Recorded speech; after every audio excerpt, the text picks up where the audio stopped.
Აღმოჩნდობის ბატონო ნიკა. ახლა უკვე ლაივში მოგესალმებით. ბატონო ნიკა, კიდევ ერთხელ რომ შეაფასოთ თქვენი უკვე ყოფილი კოლეგების გადაწყვეტილება, გქონდათ თუ არა თქვენ ეს მოლოდინი და როგორი იქნება თქვენი გეგმები ამის შემდეგ?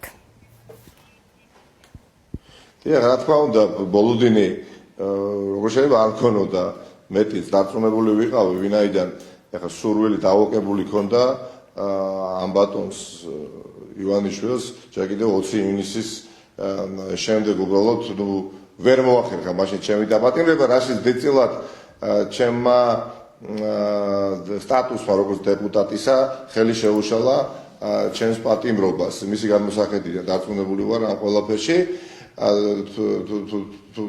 თუნდაც ის ცნობილი ხდომა, რომელიც გაიმართა და სადაც იმუნიტეტი მომიცნეს, ამას მოყვა მე ძალიან კვეთრი და მკაცრი საერთაშორისო საზოგადოების რეაქცია და მოკლედ დაიხია იმ დროისთვის უკან. ახლა ეს ადამიანი არ ვიცი რაღაცას მიაგნოს საქმეს, რომელიც თაროზე იყო შემოდებული გულახდილად გეუბნებით და მთელი 7 წლის განმავლობაში საქმე, რომლის საფუძველზეც ახლა მე ამ 88 დეპუტატმა უფლებამოსილება შემიჩერა, 7 წელიწად იყო თაროზე შემოდებული. 2012 წლის ნოემბრის თვეს აღზრეს ეს საქმე, თუ არ ვწდები 36 თუ 37 პირის მიმართ. ანუ ვიყავით 36 ბრალდებული. და ყველა უკლებლივ ჩემს გარდა საქმიდან განარიდეს, ანუ იმ პირების მიმართ ძალიან კარგი და მიხარობდა ყოველთვის. მათ მიმართ შეწყდა სისხლისამართლებრივი დევნა.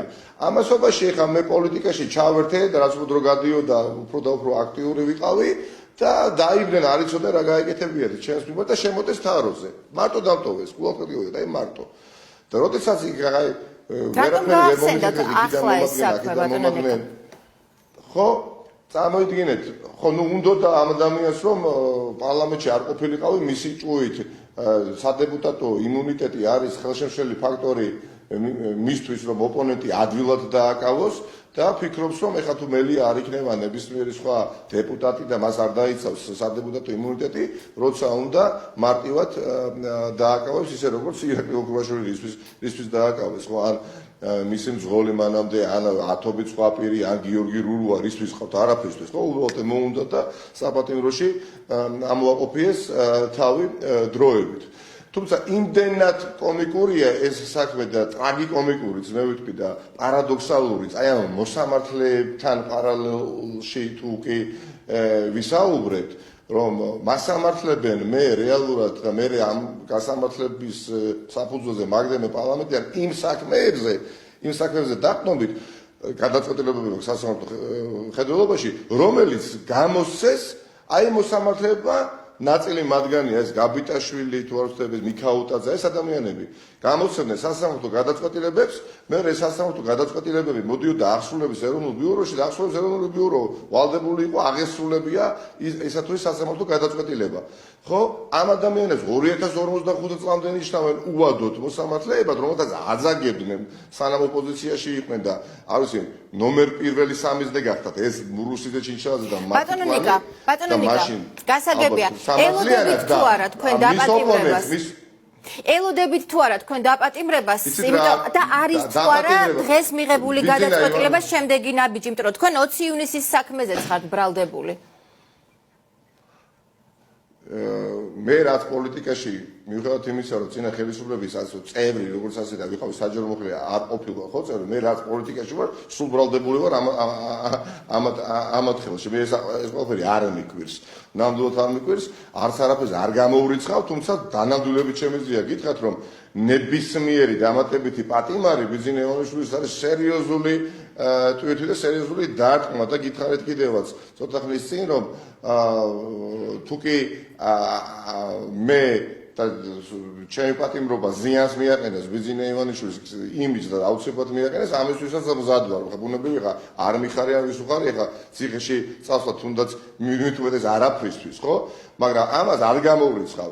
მაგრამ ამას ვეღარ გააკეთეს ბიძინა ივანიშვილი, იმიტომ რომ ის არის გაკოტრებული, გაბანკროტებული, ლეგიტიმაციისგან დაცლილი, დღევანდელი პროცესი თუნდაც მოსამართლეებთან მიმართებაში, თუნდაც ჩემთან მიმართებაში არ იყო ლეგიტიმური.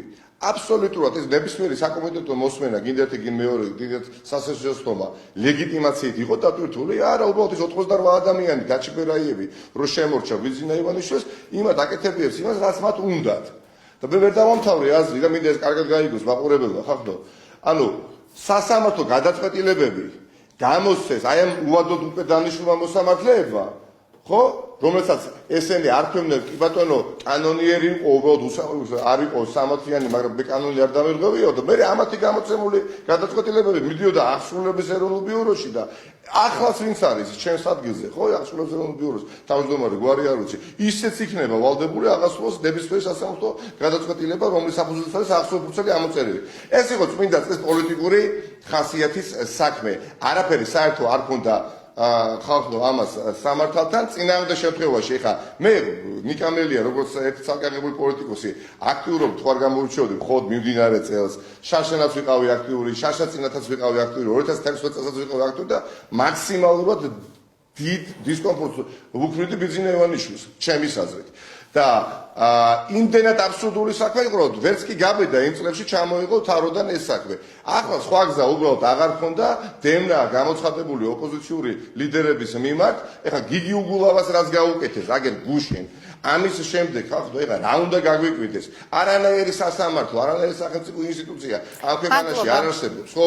ძიუდოისტები იქი დაესხნენ თავს და აქეთ წაუყენეს ადამიანს ბრალს და ვინ არის ეს ძიუდოისტი, რომლის ვიდეოც ეხლა ერთი საათის წინ გავცელდა ნოემბრის თვეში მშვიდობიან დემონსტრანტებს რუსთაველის გამზირზე არბებდა. ამიტომ მე ვაგრძელებ ბრძოლას ჩვეული რითმითა და ჩვეული მონდომებით დიახაც საბჭოთა ოლიგარქის წინააღმდეგ. ძალიან დიდი მადლობა ბატონო ნიკა. იმიტომ რომ მართლაც მყარად მჯერა რომ სანამ ივანიშვილი არის ხელისუფლებაში საქართველო იქნება ამ ადამიანის ხელში საბჭოთა საქართველო და ამ ადამიანს უნდა მიუჩნიოთ საკუთარი ადგილი და ეს მოხდება ძალიან მალე. მადლობა ნიკა მელია ნაციონალური მოძრაობის ერთ-ერთი ლიდერი საუბრობდა პირდაპირ ეთერში.